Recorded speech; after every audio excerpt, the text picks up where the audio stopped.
Alright, what's up, good people? And welcome back to The Quiet Loud with me, D'Anthony Collins.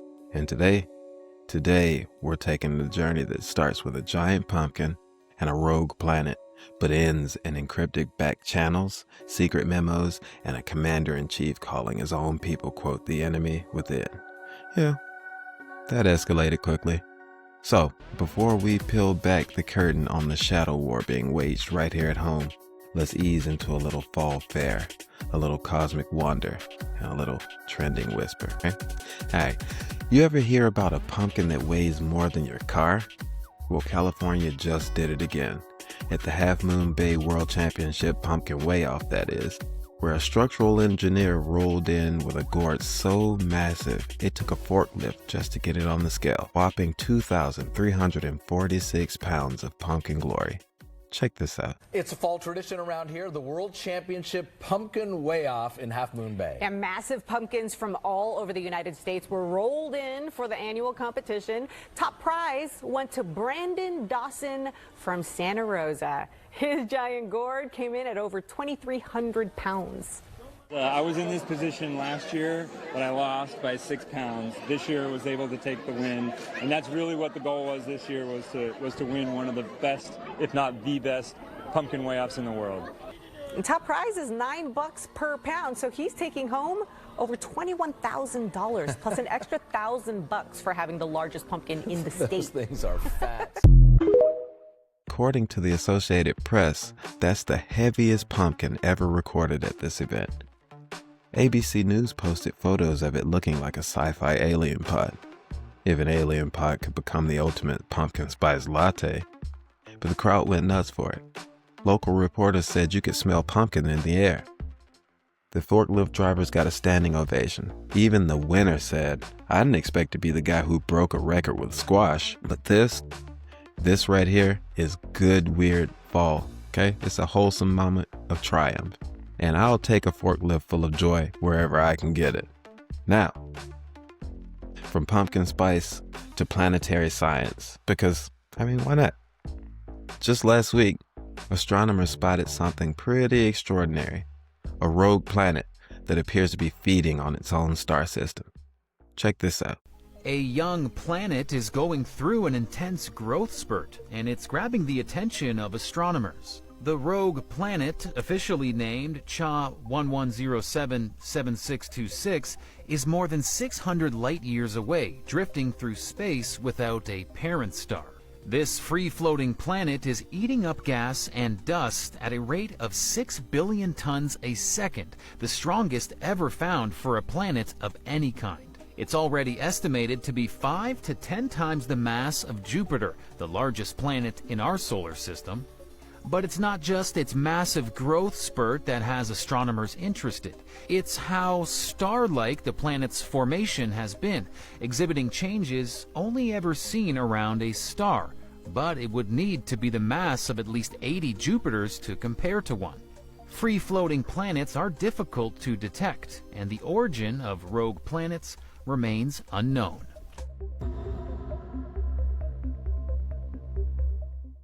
Reuters reports that the young world, still cloaked in cosmic dust, was observed gobbling surrounding material in a way researchers said hasn't been clearly captured at this stage of planetary development before. That's pretty cool. NASA astrophysicist Jane Greaves described it as watching a planet eat its way into being. That's kind of beautiful. Kind of terrifying, but kind of beautiful. And yes, the scientific community is losing its collective mind over the footage from the European Southern Observatory. Now, these telescope photos and things are just, I don't know. I don't have the kind of point of reference that these astrophysicists have. So when I look at these pictures, it just looks like a starry universe to me. So, I love the fact that they were able to do this animated mock-up that I just shared here. But here's what really gets me. While rogue planets feed on their surroundings out there in the cosmos, certain people here on Earth seem to be feeding on our democracy itself. All right, I couldn't wait any longer. Let's get into the quiet countdown. All right, we'll start where the power whispers the loudest. And right now, that seems to be in the shadows. Let me take you back. Back in April, reporting revealed that Defense Secretary Pete Hegseth had a, quote, dirty internet line installed in his Pentagon office just so he could run Signal on a non-secure desktop. But according to multiple outlets, that line bypassed official safeguards and alarmed intelligence officials. By June, the Pentagon's Inspector General opened a formal investigation after aides were reportedly told to delete those Signal messages that by law should have been preserved as they are a matter of official government record and belong to the people. But then came the kicker. Journalist Jeffrey Goldberg was accidentally added to a Signal chat where senior officials were openly discussing a pending strike in Yemen. This is what shadow government looks like in real time. Meanwhile, Trump himself continues to use his own social media platform, Truth Social, as a command line. It's been heavily reported that Trump mistakenly posted publicly what was meant to be a private direct message to Attorney General Pam Bondi, urging her to prosecute his political enemies, James Comey and Letitia James among them. And as we know, both Comey and James have been indicted, with the promise of more to come. Okay? Federal courts have previously ruled Trump's social posts to be official statements. So this isn't just performative, it's policy in action. Corrupt policy in action, if you ask me. This is an entire alternate channel of power operating off the books. We can't allow that. All right? And now, the Pentagon Press Association is lawyering up, accusing the Defense Department of trying to muzzle coverage, with legacy media outlets seemingly banding together to reject signing on to Pete Hegseth's new restrictive press rules. Finally, we see some fight to protect the freedom of the press from the press. All right, then there's NSPM 7. It's a dry-sounding presidential memo that's quietly being used to redraw the line between protest and terrorism. This memo lumps together legitimate violent threats with ideological categories like anti-fascism, which I thought we all were since World War II, maybe, anti-capitalism, and, quote, hostility to traditional values. You know what that means. That sounds like some Christian national nonsense. As reported by The Intercept and journalist Ken Klippenstein, the Trump administration has opened a facility in Vienna, Virginia, tied to the NSPM 7 monitoring. Okay, civil liberty attorneys call it a quiet black box. One constitutional law professor told NPR that, quote, if these classifications stand, dissent itself becomes probable cause. Okay, think about that. Protesting the government can now put you on the same list as those people trying to overthrow it. That's not theoretical. Activists in several states have reported receiving preemptive surveillance notices after organizing online. Trump didn't need to build new tools for this. He's repurposing old ones. This reeks of the Red Scare. And if that doesn't make your skin crawl, look it up, because it should. All right? Moving on, the Supreme Court recently heard arguments in a case that could give U.S. Immigration and Customs Enforcement, or ICE, nearly unchecked power to racially profile during immigration enforcement. Trump's DOJ argued that such profiling should be presumed lawful in, quote, immigration-adjacent operations, whatever that means. According to PBS NewsHour, several justices, including Samuel Alito, signaled sympathy toward that view. Civil rights groups warned that if SCOTUS greenlights this, ICE could target entire communities with near impunity.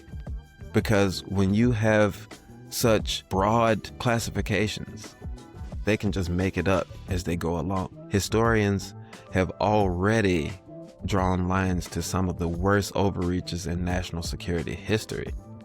This comes as the administration openly brands certain cities strongholds.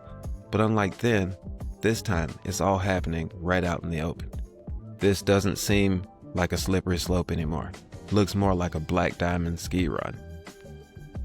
And then the troops, okay? By now, we all know that Trump summoned top generals and admirals to the National Museum of the Marine Corps in Quantico. According to Reuters, he explicitly floated the idea of invoking the Insurrection Act to override governors in Democratic-led states who don't want military up and down their streets. In his own words, he said, quote, "They are the enemy within." Constitutional lawyers note this mirrors the legal playbook floated in 2020, but this time, guys, they're actually doing it. Now, this is not testing the waters anymore. They're actually doing it. But governors and mayors are already preparing legal challenges. One retired general told Reuters bluntly, quote, "This is not a drill. This is a blueprint." Okay? Now, when the commander-in-chief starts viewing the country itself as a battlefield, democracy is no longer the default terrain. It becomes the occupied zone. Couple quick hits before we close the loop on this.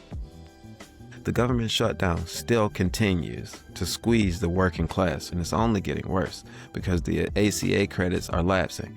Federal workforce reductions are underway, and services are starting to dry up. Okay? Pam Bondi still ducking testimony as usual.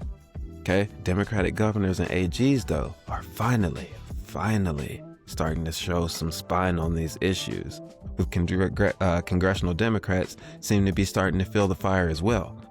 They were seen marching arm in arm with Representative-elect Adelita Grijalva to Speaker Mike Johnson's office to demand he swear her in.